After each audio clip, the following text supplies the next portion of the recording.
Hey guys, we're gonna get creative and do like a little flip book. And it's useful, and it also could live in our binder. So it should be, you might want to 3-hole punch it.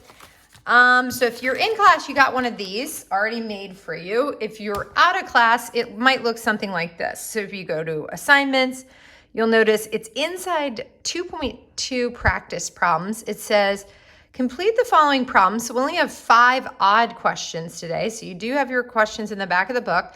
And after completing activity 7, this should make sense. So this is my video, and I'm actually posting it now. And so if you're joining us from home and you need a flip grid, there it is. Here's my flip grid. Now you could export this or print it out. So let me just export it into GoodNotes. And I'll open it here. You can see I was already kind of playing around with it. So if it comes in like this, depending on what you have, you can, let's see, dork around, rotate this 90 degrees. There we go. So that kind of looks like what it will look like. And if you can only submit it electronically, you might just take notes on the document itself. Like here's some of the notes we're going to be taking. On this.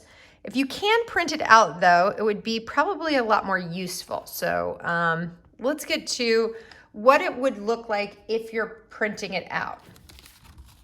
So if I'm printing it out, I want these lines to continue, right? So this, if I flip this up, so let's continue these lines. If I flip this up, I want this line kind of underneath here. So I'm just going to kind of connect that line. Does that make sense? All right, so I'm just going to trace my lines here. This line and that line, right? Those lines meet up now.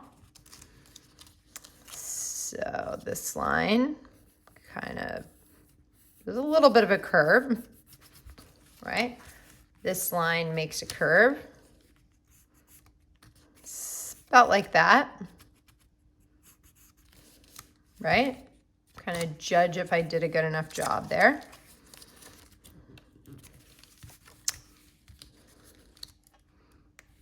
Ooh, I lost that one, so I'll just go for another. About like that.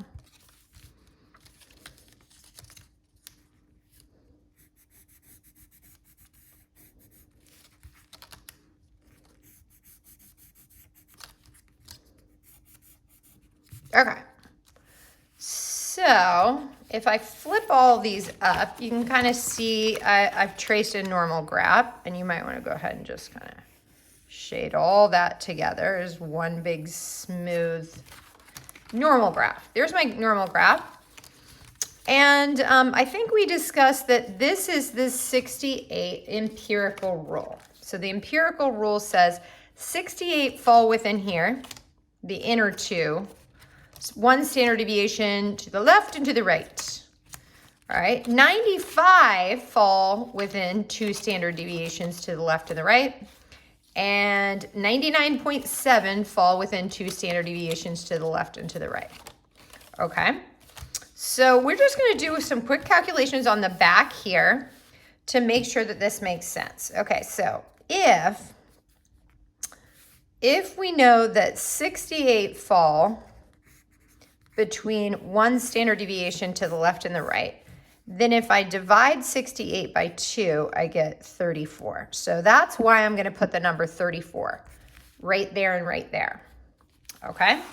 So if they said what proportion of students are between the mean and 1 standard deviation above the mean, I know it's 34% of students. That's the area under this curve. And I'm going to pick a color. I think I decided my inner part I want green. You guys can do whatever you want, but okay. So my inner is 60%. So I'm going to trace these lines, shade that green. All right, that's 34%. Okay. And then this one is also 34% because it's just 68 divided by 2. So trace this line. Kind of go the other direction.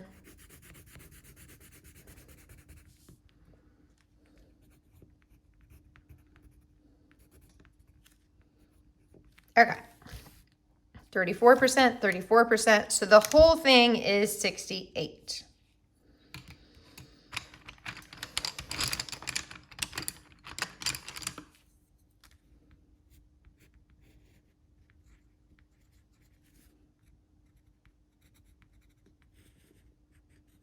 One standard deviation above and below. So now looking at the 95, I'm just going to pick a different color. So I guess I'm just going to pick blue. And I think, so this has to be less than 34 because it's quite a bit shorter, right? Quite a bit shorter. I'm going to trace that. Again, you can flip this down to have something nice to trace against. Color this in. And I think we said today in class this was 13 and a half, but let's show ourselves where that came from. So if this is 95% of the data, one more standard deviation here, then to figure out what the leftovers are, I could take 95 minus 68. So 95 minus 68, and I get 27. But then I have some on the left and the right, so I'm going to cut that in half.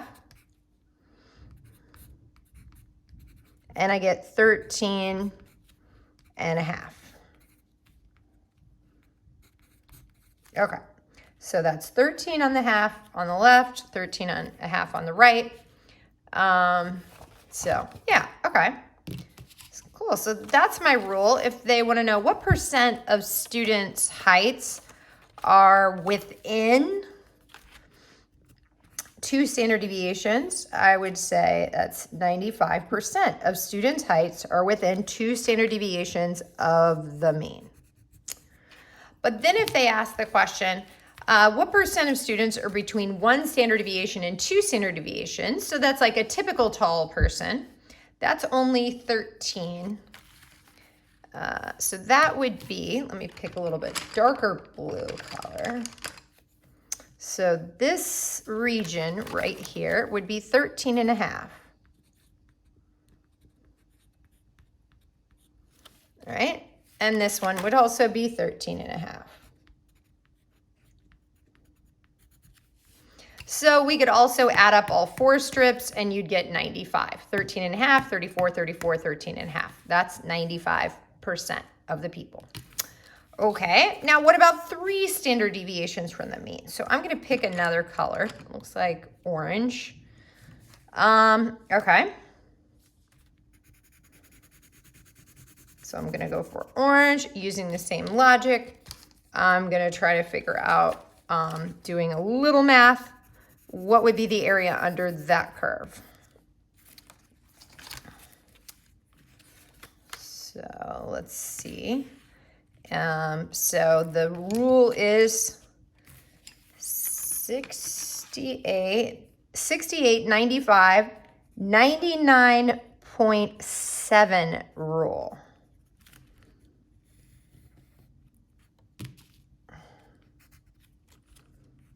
So 99.7%, so almost all of my data is within 3 standard deviations. So that leaves me very little left over out here. In fact, the only leftover is 0.3. So I'm actually jumping the gun. Let's still talk about this orange. Really want to talk about these tails, but okay.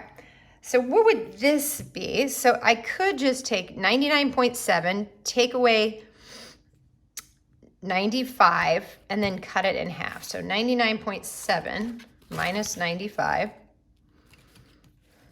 99.7 minus 95.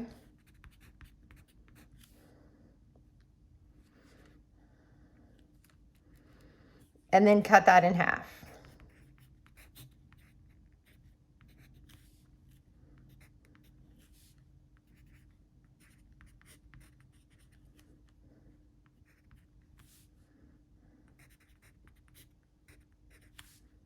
$2.375. Okay, so 2.375. So not a lot of people are left out in this orange. So this would be 2. Oh, let me look again. 2.375.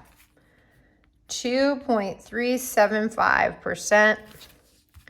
2.375%. Okay. So again, 95%, 99.7% of my data is within 3 standard deviations to the left and to the right. I could add up all of these strips and I should equal 99.7. Okay, the last little nub. Let's think about this. The last little nub, if the whole thing is 100% of our data, our density curve, the area under it has to be 1. So it's only 0.3% left. So let's think about this. A lot of kids will make this mistake. So let me keep you from making a mistake here. It's 0.3%. So it's actually this number, right? Or I could think of it as 0.3%. So if I divided that in half, I'm left with 1.5 on either side. So this is only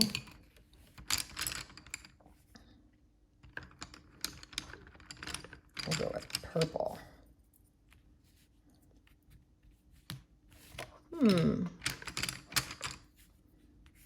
Very, very little.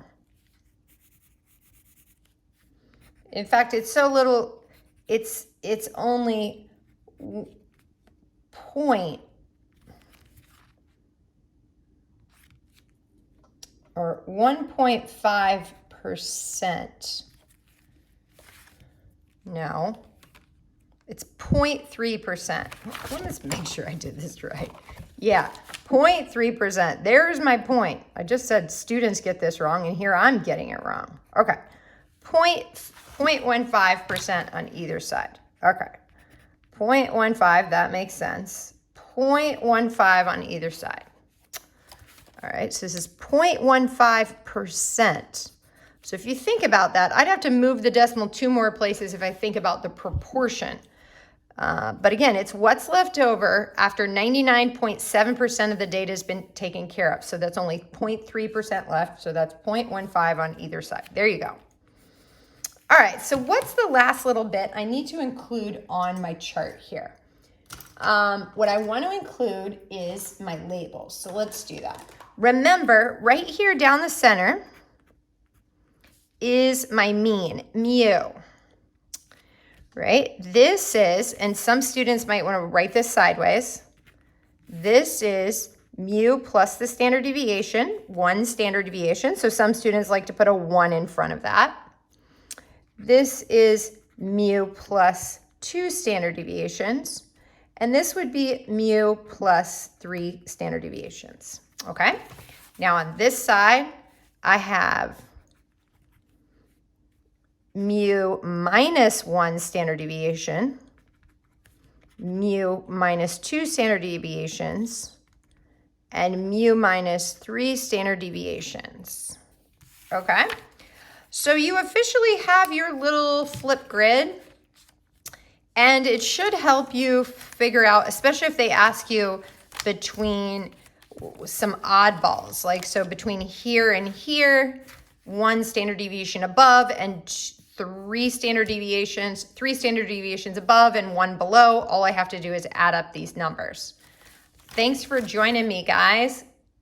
Scan this along with your homework assignments for all the points on the next section of homework.